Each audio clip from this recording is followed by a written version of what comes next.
Sejam muito bem-vindos, amados, aqui à aula 4 da Lei 3.924 de 61. Essa aula 4 tem alguns pontos, alguns tópicos que eu chamo de desencargo de consciência, né? Porque como está na lei, o examinador pode cobrar, não é a maior característica possível, mas existe a possibilidade, então eu prefiro tratar. Dentre esses tópicos, o último elemento assim que eu acho que tem maior chance é a questão sobre a possibilidade de encaminhar esses objetos encontrados, né, nessas jazidas para o exterior, né? Então ele coloca um título lá que ele chama da remessa para o exterior, né, da remessa para o exterior de objetos de interesse arqueológico ou pré-histórico, né, humanístico ou nossa senhora, numismático ou artístico, né? Ou artístico aí. Esses bens, eles até podem ser encaminhados para o exterior, perfeito? Mas é necessário que tenha uma autorização, sendo acompanhado de um guia, né? Um documento, um guia que fala sobre essa possibilidade de ir para o exterior. Simples assim. Caso não faça, o bem pode ser apreendido, né, tomado pelo Estado brasileiro, e além de ser tomado pelo Estado brasileiro, a pessoa ainda poderá sofrer uma sanção aí por tal ato. Então, bastante simples, não tem muito o que falar. No seu tópico 1 ele vai dizer assim, ó, nenhum, quando é nenhum, é nenhum, oxe, é nenhum objeto que apresente interesse arqueológico, pré-histórico, numismático ou artístico poderá, ó, nenhum poderá ser transferido para o exterior sem uma licença expressa, né? Sem uma licença expressa da Diretoria do Patrimônio Histórico e Artístico Nacional, né? Mediante a um guia de liberação, é um documento, né, que libera tal saída de tal objeto para o exterior, perfeito? Sem nenhum guia de liberação, né? Tem que ter um guia de liberação aí. Ok, né? A inobservância desse aspecto, haverá então apreensão sumária imediata, né? Sem defesa, apreensão sumária do objeto, né? Sem prejuízo de sofrer outras cominações legais, ou seja, ainda pode responder penalmente por tal fim. Bastante simples, né? Bastante simples. O objeto que estava sendo aí encaminhado para o exterior indevidamente, caso isso aconteça, esse objeto apreendido será entregue à diretoria do Patrimônio Histórico e Artístico Nacional. Bastante simples, né? Bastante simples. Beleza, esse é o último ponto que nós temos.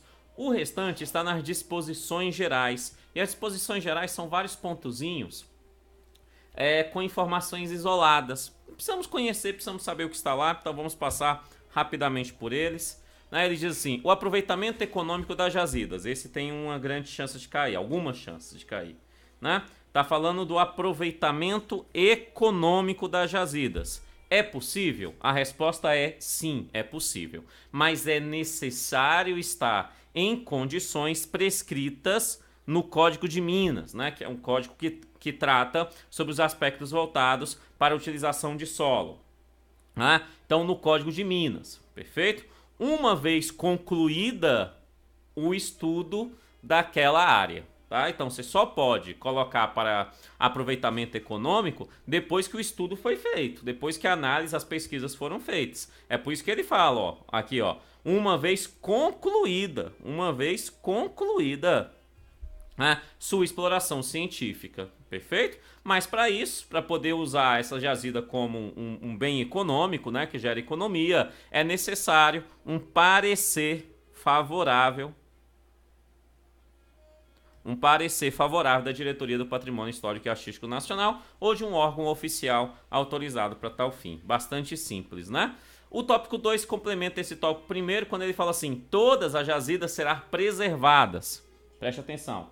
Todas as jazidas serão preservadas, sempre que possível ou conveniente, uma parte significativa a ser protegida pelos meios convenientes como blocos testemunhais, blocos de testemunhos. Bastante simples, né? Então, houve a pesquisa, houve lá todo o histórico, vai até autorizar para fins econômicos. Não tem problema não, autoriza tal, mas se for conveniente e se for possível, somente se for possível e se for conveniente, poderá, dentro daquela área que foi pesquisada, preservar uma pequena parte, né? Preservar uma parte significativa, né? Caso seja possível e caso seja conveniente tal fim. E aquela pequena parte que será conservada chama-se de bloco de testemunho, tá? Um bloco de testemunho sobre o que ali foi feito, né? Sobre as pesquisas que ali foram realizadas e que teve determinados resultados significativos dentro do nosso trabalho de arqueologia e pré-história no Brasil. Perfeito? Então preste atenção. É possível a jazida ser utilizada depois, conforme o Código de Minas, para fins econômicos. É necessário ter uma autorização, né, da diretoria, né, ou de um órgão, um órgão competente para tal fim. Mesmo tendo essa autorização, né, é possível, sempre que possível, né, ou conveniente, uma pequena parte pode ser separada e chamar essa pequena parte de bloco de testemunho daqueles atos que ali aconteceram. Perfeito? Bastante simples, né? Bastante simples. O tópico 3 está falando que o Conselho de Fiscalização... Está falando basicamente aqui, ó. O principal ponto aqui é isso aqui. Cadê? Vai.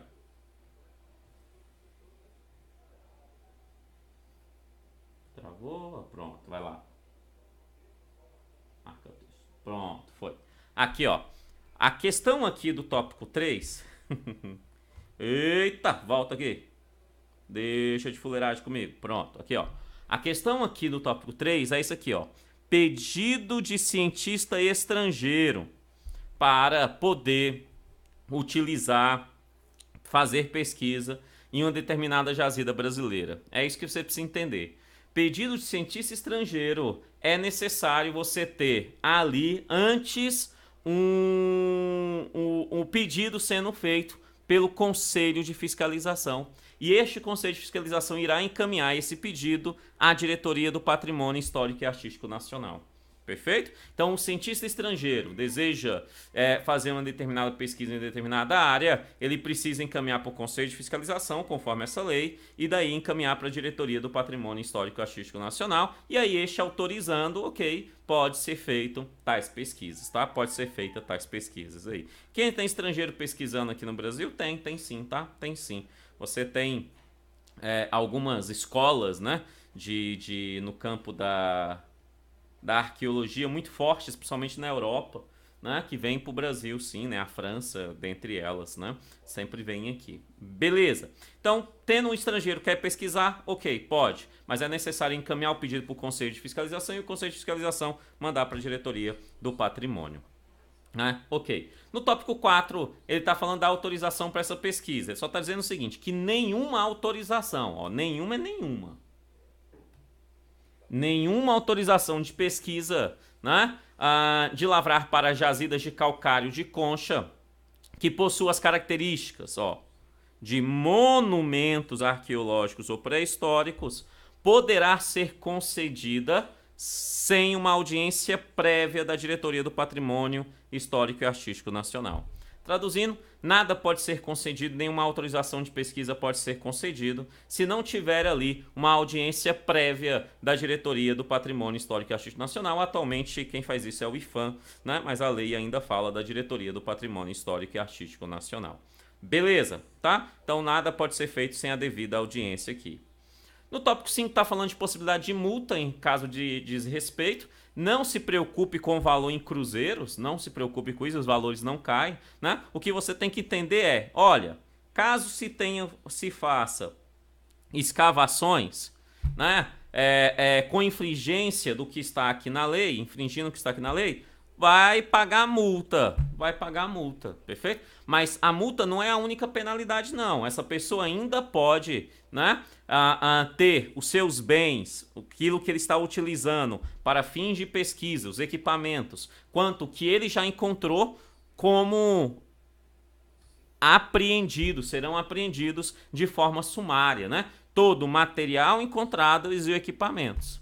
Perfeito? Então estou lá pesquisando, levei todos os meus equipamentos, estou fazendo de forma ilegal, chega o fiscal e fala, perdeu o Playboy. E aí o Playboy aqui tem que entregar tudo para o fiscal, porque é uma apreensão sumária, tanto o material que eu encontrei, quanto os meus equipamentos eu tenho que entregar sem maiores problemas, perfeito? Tenho que entregar ali bonitinho, por quê? Porque é de forma sumária, é isso que está dizendo aqui, é de forma sumária, tal entrega ali, além da multa, né? Além da multa em 50 milhões de cruzeiros, sei lá, das contas, tá em cruzeiro aí, não nos interessa, só tem que interessar que se fala em multa, né? Em multa e além disso a apreensão desses bens aqui, ok? Aqui está falando que a diretoria do patrimônio histórico, para melhor atender às suas atividades, pode solicitar colaboração dos estados, municípios, né, de outros órgãos federais, bem como suas instituições, que tenha dentro do seu objeto específico o estudo, né, o estudo e a proteção dos monumentos arqueológicos e pré-históricos. Pode pedir ajuda para os estados, para o DF, para os municípios, né, aí bonitinho para os seus órgãos e outros órgãos da União, desde que tenha alguma coisa a ver com patrimônio histórico e artístico, arqueológico e pré-histórico. Beleza. Né? A diretoria, isso aqui é importante, ela mantém um cadastro de todas as jazidas.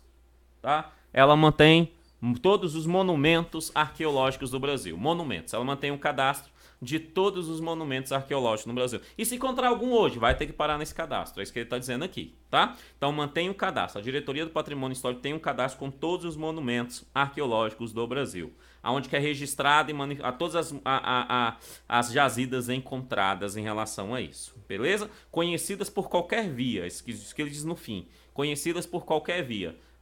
É um monumento arqueológico? Vai ter que fazer parte do registro aqui da Diretoria do Patrimônio Histórico e Artístico. Ok. As atribuições conferidas ao Ministério da Educação poderão ser delegadas, ótimo, tá bem tranquilo. Tá dizendo que o que o Ministério da Educação faz, ele pode delegar. Ele pode delegar.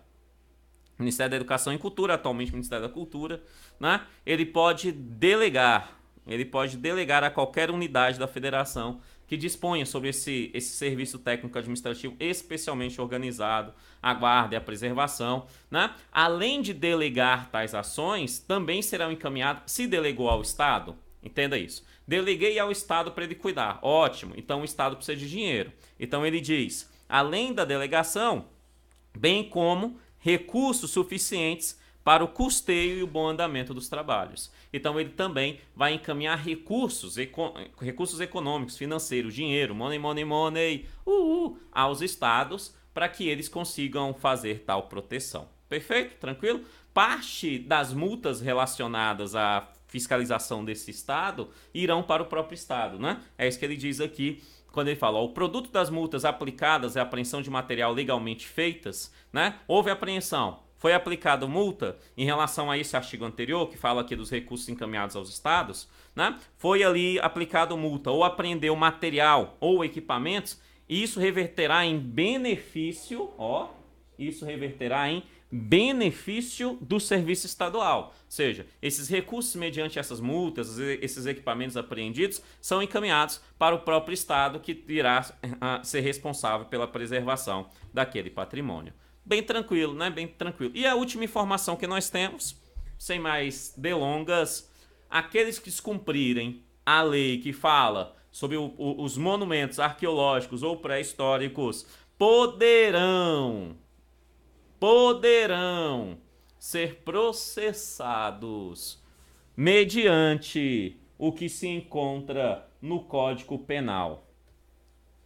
Além de outras sanções possíveis. O Código Penal está claro, né? Ele vai ser processado penalmente caso tenha cometido aqui um desrespeito a essa lei, porque cometendo um desrespeito a essa lei, comete um desrespeito aos monumentos arqueológicos, pré-históricos e às jazidas, né, brasileiras, e aí fazendo isso comete um crime, cometendo um crime, responde pelo Código Penal. Bastante simples essa análise, sem tirar nem pôr. Então, sem mais delongas, vamos para, em relação a essa lei, o nosso último momento de fé. Vamos dar as mãos, porque lá vamos nós responder mais exercícios, vamos fazer exercícios. Vamos lá? Exercício referente a essa lei. Questão número 1. Nenhum objeto que apresente interesse arqueológico ou pré-histórico, numismático ou artístico poderá ser transferido para o exterior sem licença expressa da Diretoria do Patrimônio Histórico e Artístico Nacional, constante de uma guia de liberação, na qual serão devidamente especificados os objetos a serem transferidos.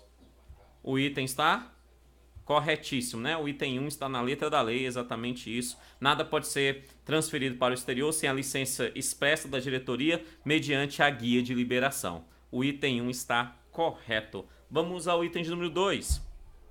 O aproveitamento econômico das jazidas, objeto dessa lei, poderá ser realizado na forma e nas condições prescritas pelo Código de Minas, uma vez concluída a sua exploração científica, mediante parecer favorável da Diretoria do Patrimônio Histórico e Artístico Nacional ou do órgão oficial autorizado. Está dizendo que pode ter aproveitamento econômico das jazidas, né, desde que, conforme o Código de Minas, uma vez já tendo concluído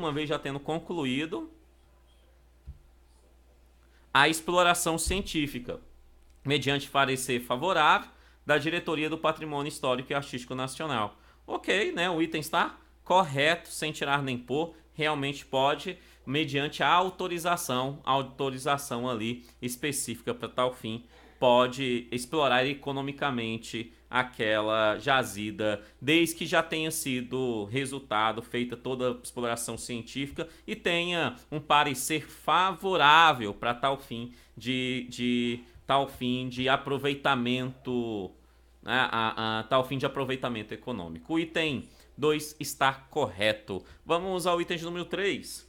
De todas as jazidas, será preservada sempre uma parte significativa a ser protegida pelos meios convenientes, como blocos testemunhais. O item 3 está? O item 3 está? Isso! O item 3 está errado, erradíssimo, amados. Porque ele fala, de todas as jazidas será preservada sempre. Sempre é preservado? Sempre? Não. Lá fala, sempre que possível ou conveniente. Sempre que possível ou conveniente significa que daquelas vezes que não é possível e daquelas vezes que não for conveniente, não serão feitas, não serão preservadas. Só serão preservadas sempre que for possível ou for conveniente. Se não for possível ou não for conveniente, não será preservada. Quando ele fala que sempre, é sempre. É sempre. Independentemente se for possível ou conveniente. Vai ter que ter essa parte significativa para fins de preservação. E não é isso que diz lá. Lá fala sempre que possível ou conveniente, fazendo assim o item 3 ficar errado. O item 3 está erradíssimo. Sim, e quando é separado, realmente é chamado aí de blocos testemunhos, né? Quando é separar, mas sempre que possível ou conveniente. O item 3 é errado porque ele fala sempre. 4. O Conselho de Fiscalização da Expedição Artística e Científicas encaminhará à Diretoria do Patrimônio Histórico e Artístico Nacional qualquer pedido de cientista estrangeiro para realizar escavações arqueológicas ou pré-históricas no país. Está falando que o Conselho de Fiscalização encaminha à Diretoria do Patrimônio pedido de cientista estrangeiro para fazer escavação arqueológica ou pré-histórica no país. O item está certo, sem tirar nem pôr, é exatamente assim. Cientista estrangeiro para fazer, o Conselho de Fiscalização tem que pedir para a diretoria, né? E essa tem que aprovar lá bonitinho para ele fazer, conforme está aqui na lei, que é a lei que está no seu edital e é ela que cai, é o que está escrito. Atualmente quem faz isso é o IPHAN, mas conforme a lei é o que está escrito e é isso que cai. Beleza. O item 5 fala assim: para melhor execução da presente lei, a Diretoria do Patrimônio Histórico e Artístico Nacional poderá solicitar a colaboração de órgãos federais, estaduais, municipais, bem como instituições. Está falando que a Diretoria do Patrimônio Histórico e Artístico poderá solicitar colaboração de órgãos federais, estaduais, municipais, bem como tenham entre os seus objetivos específicos, né, desde que tenham dentro dos seus objetivos específicos, o estudo e a defesa dos monumentos arqueológicos e pré-históricos. O item está corretíssimo. Item 5, sem tirar nem pôr. E aí nós chegamos no último item desta lei, que diz assim: a diretoria do Patrimônio Histórico e Artístico Nacional manterá um cadastro. Tá falando que a diretoria tem que ter um cadastro dos monumentos arqueológicos no Brasil, no qual serão registrados todas as jazidas manifestadas de acordo com o disposto nessa lei, bem como das que se tornarem conhecidas por qualquer via. Então, todas as jazidas e aquelas se tornem conhecidas por qualquer via estarão no cadastro da Diretoria do Patrimônio Histórico e Artístico Nacional, conforme se encontra nesta lei. O item está correto, corretíssimo, sem tirar nem pôr. Crianças, meu coração, muito obrigado pela sua atenção, que Deus abençoe e até depois. Falou, tchau, tchau.